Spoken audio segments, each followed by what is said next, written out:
Danny Flexen here for Seconds Out. Delighted to be joined by the 21-year-old assassin, Adam Azim, here in McGuigan's gym. Adam, how are you? Yeah, I'm good, thank you. How are you, man? I'm very good. We last saw you out against Aaron Fanian, got taken a distance, probably needed the rounds. You've been blasting a lot of people out. What did you make of the challenges he posed? Do you know what? It was actually a very, very good fight when you look at it on paper. We were both at a very high level. It was like a chess match early in the rounds, but then afterwards, I think I dictated the pace, dictated the rounds, and then I, slowly, I had him throughout the whole round. So, but he was no joke about opponent. He was very urgent to come win. He was very strong as well, Ukrainian, and he's only lost 1 out of 25. So he's not a joke about opponent. So for me to get into that ring fighting him on just my 9th fight, it shows the level I am at already.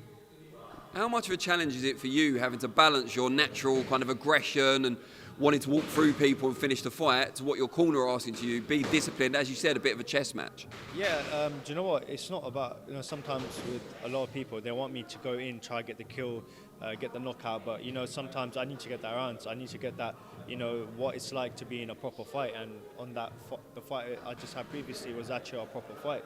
And I feel like, I've learned a lot from that fight. And obviously I got hit with a shot as well, and everyone knows that I can take a shot as well. So do you know what? It was an exciting fight for me because I enjoyed every second of it. Do you know what I mean? And I saw in the post-fight interview you said about your belief in your chin, which is a good thing for any fight to have. You don't want to use it too much, but who's hit you the hardest so far in your career, either in the ring or in sparring? Do you know what?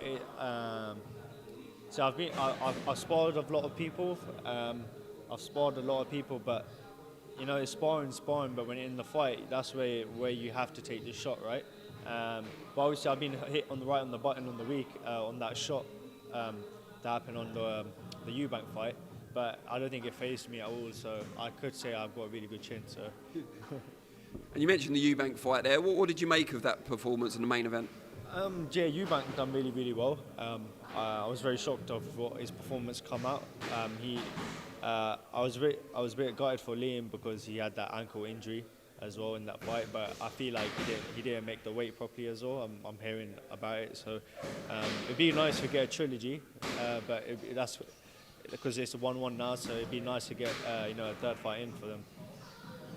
Everyone's now talking about the possibility once again of Eubank Jr fighting Conor Benn with their famous fathers and the rivalry there. You know Conor relatively well. I know you've worked with him in the past. What do you make of that fight happening? That's a great fight. I believe that Conor Benn beats Eubank, in my opinion. Conor Benn is extremely, really strong. He's got great skills as well. And I feel like Eubank, he's a great fighter, but I feel like Conor Benn, it would definitely beat Eubank, in my opinion. Conor Benn's someone you've worked with. Obviously, you're a 140 fighter. If he does fight Eubank, it'll be up at 160 middleweight. Do you think he's got the strength and the size to go up and challenge Eubank at that weight? I believe so. Yeah, he is quite big. He hits really hard. Like for a welterweight, like when he was fighting back at welterweight, he hits extremely hard. So I don't see why he can go up. So if he can go up, he can definitely manage the power there as well.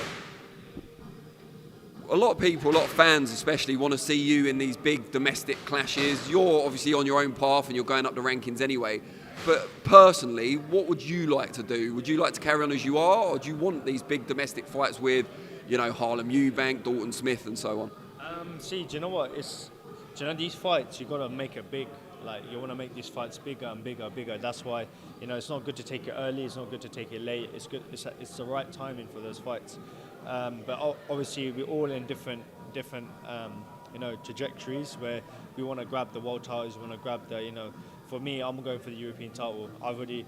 That's my plan, and I've already said it. But if that fight's happening down the line, I'm there. So, and hopefully, I've got to get the European title out of the way first. So. And I believe there's some fight news dropping for you later this week, so we won't go too much into that. But European title, that's the traditional route. Obviously, you haven't won the British, or at least not yet. Would you like to, if you win the European, would you then go back and fight for the British, or would it be too late, do you think? Do you know what? When you look at the belt, for my opinion, British is really good. Everyone knows the British is an amazing belt to win. But if the British is there, I could come back and win it. But right now, my eyes are just on that European title, and I believe that European gold title is more of the golden belt to have. And the two big domestic rivals, as we've said, Dalton Smith, Harlem Eubank. I know you're going to feel that you'll beat both of them, which is as you should. Who wins out of those two if they end up fighting? Do you know, it's a great fight. Like it's a great fight.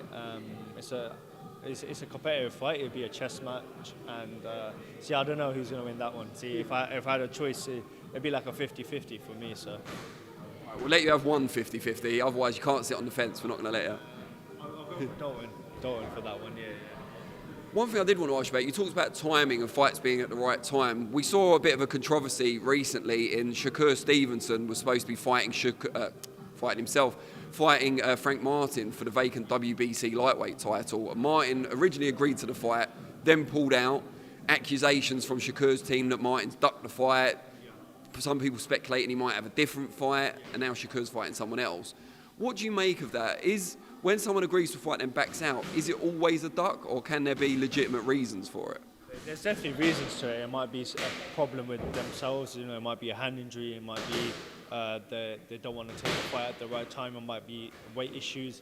It doesn't necessarily that they're ducking him. It's just got to have it at the right time.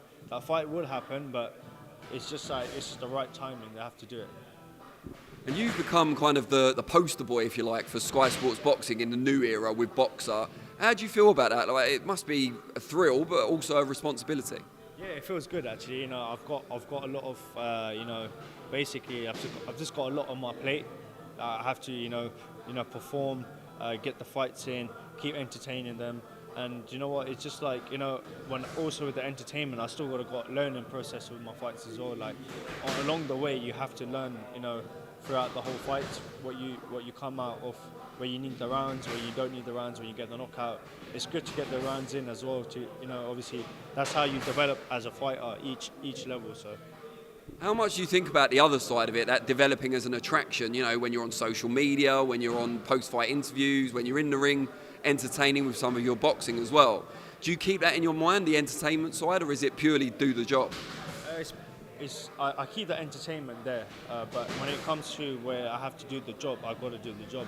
Like, there's one thing that when you go into that ring, you've got to show everything that you've got in the ring. So, not all boxers get the opportunity to become stars. They could be world champions, but it's not the same thing as someone that people want to watch on TV.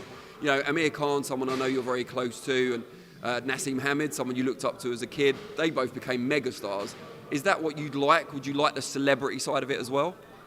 It'd be great to have that, but for me, it's the legacy side for me. I choose legacy than celebrity because, my goal is to become world champion and become undisputed world champion, and hopefully, be in the history books because I want to be known as a legend in the sport. So, will that undisputed title, if it comes, will that still be at super lightweight because you're still growing?